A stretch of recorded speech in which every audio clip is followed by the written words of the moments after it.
साथियों, अब वो दिन ख़त्म हो गए। जिसका मुझे बेसब्र से इंतज़ार था। हम भगत सिंह के खटकल कला गाँव पहुँच गए हैं, जहाँ उनका जन्मदिन हुआ था। ये हमारा या देश के सभी यूथ का एक ड्रीम होता, सपना होता है, और उनके आइकॉन हैं जो यूथ देश के लिए, समाज के लिए सोचता है, कुछ करने की क्षमता रखता है या कुछ करना चाहता है। ऐसे युवाओं के वो आइकॉन हैं सरदार भगत सिंह, जिन्होंने 21 साल की उम्र में, 22 साल की उम्र में वो देश के लिए अपनी जान दे दी, कुर्बानी दे दी, शहीद हो गए। तो उन सभी का कहीं न कहीं एक ड्रीम होता है, सपना होता है कि हम सरदार भगत सिंह के उस जन्म स्थली पर जाएं, उनको नमन करें और वहाँ कुछ देर बैठे महसूस करें धरती को, जहाँ पर देश के सपूत ने जन्म लिया और पुण्य भूमि को प्रणाम करने का मौका मिला। ऐसा देश के सभी, पूरे देश के हर कोने कोने में रह रहे यूथ को, युवाओं को ये सपना होता है। उनमें से एक छोटे से हम लोग भी हैं, हमें भी था कि मुझे कभी भी अगर घूमने का मौका मिलेगा, जानने को मौका मिलेगा, तो हम भगत सिंह का जो गांव है, जहां उनका जन्म स्थान है, वहाँ हम ज़रूर जाएंगे। और ये सोच के साथ हम जी रहे थे, लेकिन हमने फिर एक दिन विश्व यात्री या पूरी दुनिया घूमने का मौका मिला, घूमने का मन बनाया, और उस मन बनाने के साथ साथ आज हमें वो मौका आ गया कि हम नवांशहर पंजाब खटकल कला भगत सिंह के उस गांव में हम पहुंच चुके हैं, जहां शहीद आजम जी का जन्म स्थान है, और वो है खटकल कला। तो साथियों, बड़े मुश्किल से हम लोगों ने समय निकाल कर यहाँ पहुँचे, और बहुत उत्साह थी यार कि नवांशहर से इसकी दूरी लमसम 14 किलोमीटर थी। लेकिन जब नवांशहर पहुँचे तो हम नॉर्मल भी थे, लेकिन जब हम खटकल कला के आ रहे तो मुझे लग रहा था कि 14 किलोमीटर की जो दूरी है वो 1400-1500 किलोमीटर की दूरी जैसा लग रहा था। रास्ते जो है कि ख़त्म नहीं हो रहे थे। खुशी के वो क्षण का इंतज़ार जो होता है, एक एक पल, एक एक सेकंड जो है बहुत कीमती लगता है कि कब हम उसको कंप्लीट करें, हम दूरी को कैसे कम करें, पहुंचा जा सके। तो फ़िलहाल हम पहुंच चुके हैं, और आपको देख सकते हैं कि ये भगत सिंह का आप जैसे पहुंचोगे तो ये सामने एक गेट आएगा, इधर एक गेट है, ये एंट्री गेट है।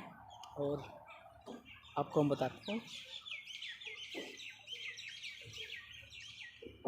वीडियो कट मत करिए दोस्तों, आप देखते रहिएगा। ये एंट्री गेट है। आप एंट्री गेट के अंदर आओगे तो आपके सामने पार्किंग मिलेगी, जैसे ये गाड़ियाँ खड़ी हैं, इधर 2 बाइकर मतलब मोटरसाइकिल वगैरह खड़े हैं, और वो लास्ट में एक बोर्ड लगा हुआ है जहाँ भगत सिंह बारे में उनके ऐतिहासिक तस्वीरें जो दिखाई जाती हैं आपको मिलेगी। तो आप सीधा एंट्री कर सकते हो, ज़्यादा दूर नहीं है। नवांशहर से 14 किलोमीटर की दूरी पर ये जन्म स्थान है। आप इजीली आप अपने बाइक से, वाहन से या 3 व्हीलर 2 व्हीलर यहाँ चलते हैं तो आप आ सकते हो। बहुत खूबसूरत है, सरकार ने इसे खूब से सजाया हुआ है, तो आपको आने के बाद में आपकी आंखें नम हो जाएंगी। इस महापुरुष के जन्मभूमि को आपको चूमने का, नमन करने का मन करेगा। सूरज बिल्कुल सामने है, आंखों पे पड़ रही हैं, जिसकी वजह से मैंने चश्मा लगा रखा है। इसलिए मेरे किसी भी दोस्त को ये ना लगे कि मैं इस महान वीर सूरवीर की ज़मीन पर आकर मैंने अपनी आंखों पे चश्मा लगाया। ये मजबूरी है, क्योंकि ठीक सामने सूरज है, जो आंखें पे रोशनी पड़ने की वजह से जो आंखों का बैलेंस बिगड़ जाता है, इसलिए हमने लगा रखा है। तो साथियों, अब फ़िलहाल आपको हम दर्शन कराते हैं उस सूरवीर शहीद आज़म भगत सिंह जी के।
दोस्तों आप आ गए हो भगत सिंह के घर। ये है बोर्ड जद्दी पिंड, और आप देख रहे हो ये रहा अंदर से तरफ गेट जो बाहर को रास्ता जा रहा है, और ये पुराना उनका एक कमरा है। अब दूसरे कमरा देख लो कितना खूबसूरत सा है। ये घर जहाँ चक्की लगी हुई है आप देख रहे हो। ये पुराने का चूल्हा, ताखा, कुछ बर्तन,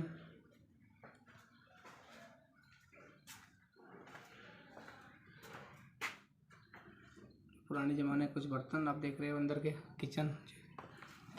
और ये छत जो है पुरानी है, इसको रिपेयरिंग हुआ है लेकिन डिज़ाइन जो है पुराने वाला ही है।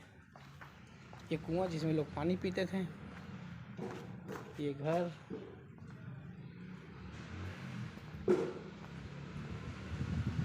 ये खूबसूरत बरामदा जहाँ लोग बैठे आराम करते थे, कुछ करते थे, खेलते थे।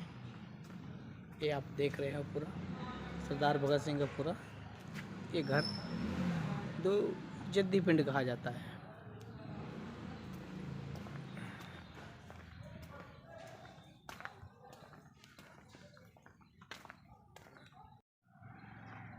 दोस्तों आपको मैं बाहर से दिखा रहा हूँ सरदार भगत सिंह का घर। अभी हमने आपको दिखाया, ये खूबसूरत है, पुराने ज़माने के लमसम जो जद्दी घर है, जो मतलब जो ख़ानदानी घर है, उसको तो ईंटें देखकर आप ही बताइएगा कैसा है। हमें तो लग रहा है कि ये करीब करीब 400 या 500 साल पुराने होंगे उनके पुरखों के। और जी 2 कमरे ये आगे दिख रहे हैं, ये मुझे लग रहा है कि अंग्रेज़ काल में या आज़ादी के बाद बनाए गए होंगे, क्योंकि ईंटों का साइज़ का फ़र्क है, इससे पता चलता है कि अंग्रेज़ काल के होंगे। थोड़ा डिज़ाइन में भी अंतर है। और अब हम आपको दिखाते हैं कि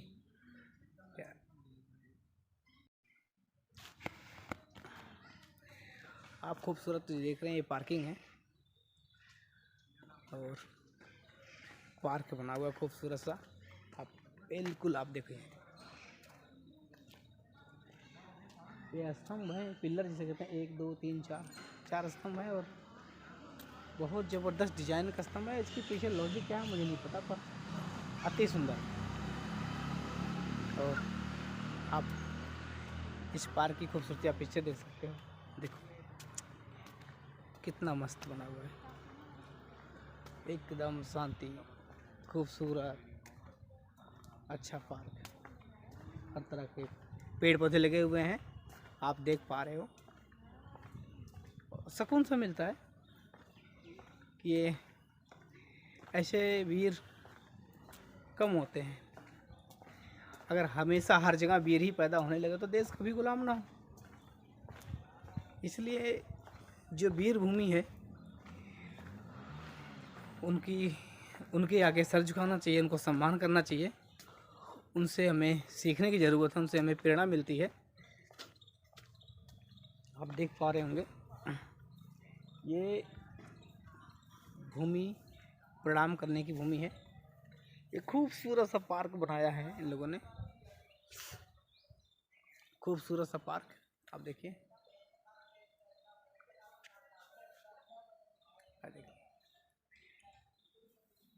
ये पार्क जब यहाँ उनके शहीदी दिवस पर कोई प्रोग्राम होता है तो ये पूरा भर जाता है। पूरे लोग यहाँ पे आके देखते हैं और यहाँ पर उनकी गाथाएं गाई जाती हैं, गीत संगीत होता है, कल्चरल प्रोग्राम होता है। तो ये पार्क, उसमें आपको यहाँ खड़ा होने की जगह नहीं मिलेगी, बहुत व्यस्त पार्क हो जाता है। तो मुझे देश के हर नौजवान युवक से मैं उम्मीद करता हूँ कि आप किसी भी रिलीजन में विश्वास करते हो आप करो। आप हिंदू हो सकते हो, आप मुस्लिम हो सकते हो, आप सिख, ईसाई, बौद्ध, जैन, पारसी, लिंगायत, किसी भी रिलीजन को आप विश्वास करते हो आप करिए, आपका धार्मिक राइट हो। लेकिन जो ये शहीदों की भूमि होती है ना, जो शहीदों की भूमि होती है, जो सूरवीरों की भूमि होती है, जो स्थान होते हैं, वो धर्म से कहीं ऊपर होता है। तो जितने भी देश के युवा हैं उस युवा पीढ़ी से मैं गुजारिश करूंगा, दरख्वास्त करूंगा कि आप एक बार इस शहीद आजम भगत सिंह के जो जन्म हुए जो घर है उनका, जो पुश्तैनी घर है खटकल कला नवांशहर पंजाब में, एक बार ज़रूर आएँ और इस खूबसूरत या उस महान भूमि को एक बार आप इसको देखें, सीखें, बैठें, कुछ पल बिताएं और चिंतन मनन करें कि एक ऐसा वो महापुरुष रहे होंगे उन दिनों में, किस तरह के उनके विचार रहे होंगे। उन्होंने देश के लिए कम उम्र में अपने आप को फांसी पर चढ़ाने वाले, फांसी को चूमने वाले और देश की आज़ादी का बिगुल बजाने वाले महावीर कैसे होते हैं। और वो जन्मभूमि कितनी पुण्य होगी जहाँ ऐसे महापुरुषों ने जन्म लिया है, अपने पैर, अपनी सांसें ली और बड़े हुए हैं खेल के कूद के। ये जो जन्मभूमि है किसी धार्मिक स्थान से 1% कम नहीं है। अगर मुझसे कोई पूछेगा, मैं अपना व्यक्तिगत राय बताता हूँ, मेरे लिए पूरी दुनिया का धर्म एक तरफ और शहीदों की भूमि एक तरफ। मुझे कोई चुनने बोलेगा कि आप धार्मिक स्थलों में किसे चुनना चाहोगे, आप धार्मिक स्थल में किसको ज़्यादा महत्व दोगे, तो मेरा ऐसा मानना है, मैं बिना सोचे ये कहूँगा कि मैं धार्मिक स्थल में सबसे पहले मैं शहीद भूमि को स्थल नमन करूँगा, उनको पहल दूँगा। धर्म उसके बाद में है, क्योंकि शहीदों ने हमें देश से आज़ादी दिलाई है, शहीद ने हमारे लिए लड़ा है। और जो इंसान देश के लिए लड़ता है उसमें रिलीजन में वो नहीं आता, क्योंकि एक देश में एक रिलीजन के लोग कभी नहीं रहते, उसमें जो गैर रिलीजन लोग हैं वो भी रहते हैं, जो रिलीजन वाले मानने वाले लोग हैं वो भी रहते हैं। तो ये जो स्वतंत्रता सेनानी होता है, जो क्रांतिकारी होता है, वो जब उसकी लड़ाई होती है पूरी दुनिया के लिए होती है, पूरे देश के लिए होती है। तो मेरा मानना है कि वो किसी भी धर्म, किसी भी रिलीजन से काफ़ी बड़ा होता है। तो आप किसी भी धर्म से हो, आप अपनी मर्ज़ी से आपका धर्म है, आप उसको खूब मानिए, इस्तेमाल करिए। लेकिन देश के जितने युवा हैं मैं उनसे विनती करूंगा एक बार ज़रूर वो ये सोचकर कि मैं किस रिलीजन से हूँ या इसका क्या इफेक्ट पड़ेगा, उसे छोड़ते हुए उन क्रांतिकारी वीरों की भूमि पर ज़रूर रहें जिन्होंने देश के लिए और राष्ट्र के लिए अपने आप को बलिदान दिया। इसी बात को करते हुए मैं इस बात को यहीं ख़त्म करता हूँ। नमस्कार, जय हिंद, वंदे मातरम।